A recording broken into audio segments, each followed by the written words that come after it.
Hello mga langga, good morning, no? Te, lain na gali sa bungang panahon, nga ikaw pa nagapautang, ikaw pa ang karmahon. Lain pa gali sa bunga panahon. Kay ikaw, imo kwarta ang ginpautang mo. Ikaw pa ang karmahon sang ginpautang mo. Ba mahambal pa ka mo nga karmahon ako ba, Diyos ko. Karmahon pa ba ako nga ako nagani kwarta nga ginatiningwaan ko ina nga para sa kabataan, tapos ako pa ang hambalon yung nga karmahon ba do hindi man kamo maayo nga mga manong utang. Kung hindi kamo gusto nga sukton kamo, magbalayad kamo sang inyong mga promisa. Kay wala ginasang tao nga nagapautang sa inyo nga magsukot sa inyo kung kabalo kamo magbalayad. Do kabudlay man sila nga paano nga mahuyan kamo. Mahambal pa kamo. Naiabuloy na lang na sa inyo. Bado kalain man na pamatian, no?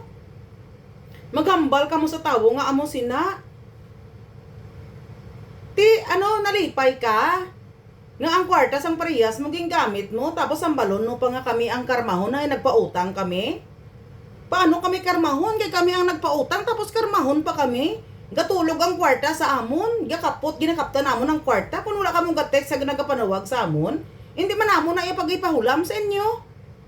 Ang promisa, hindi nga, damo pa kamo sang sutsut buritsot, ni mahambal pa kamo nga karmahon ang nagpautang sa inyo, te, may amo na, relate kamo dita na, no? Hindi lang kamo mangakit nga nagapangutang kamo. Kay wala man na di ginabutang ang ngalan nyo diri kung sino kamo.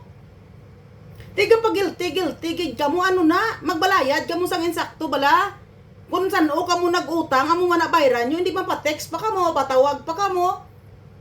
Wala kamo naluoy sang mga tao nga ginautangan nyo. Ila na iakwarta nga ginapangabudlayan nila. Parehas man lang kamo diri nga OFW sa Hong Kong, tapos pa'y nangutang kamo. Kung sukton kamo, mahambal pa kamo. Sobra. Ti, isang oras ang nagakinanglan kamo sa amon. Gahambal kami sa inyo, na stress ako sa imo, kasi agad ka panawag sa akon. Sa isa kadlaw, pila nga tawag, pila nga text. Tapos pag kami gali magkinanglan, karmahon pa kami. Sus, Ginoo ko day, mahuya ka naman sa kagalingon mo. Mahuya ka gid sa kagalingon mo. Kung sino ka man, wala ko diri ibutang nga ngalan. Kung maigo ka, ti maigo ka. Ti kung malintikan ka, lintikan ka eh. Kag kung karmahon ka. Diba? Kung jadi putuhon ka. Mahambal ka pa ang nagapautang sa imo, karmahon. Ba, maluoy ka man day, kay may pamilya man ang ginapakaon, ginapaeskwela. Ba, diri lang ako relate, gid ako diya. As OFW, nga nagabakas kay para sa pamilya mo, utangan ka. Tapos ang mahambal sa imo, ang tao pa nga ginasukot mo, karmahon ka pa. Ano? Ako karmahon ako nga ako nagpautang sa imo, dapat ikaw gani karmahon, mahuya ka sa kagalingon mo nga puti nga kalag. Kay tungod kung wala ka man sang gamiton sa imo nga galamiton. Ba, wala ka gid kaluoy maguruhambal dila ba?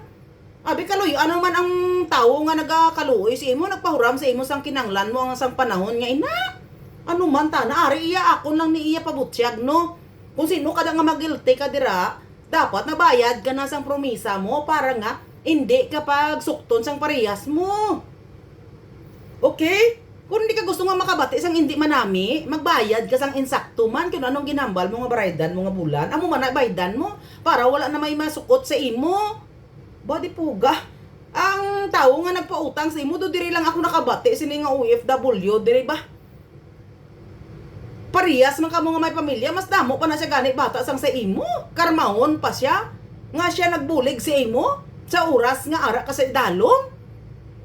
Ba, kaya bangan mo naman tanan. Tani, ang kung anong ginahambal mo, tumanon mo. Para wala may manukot sa imo.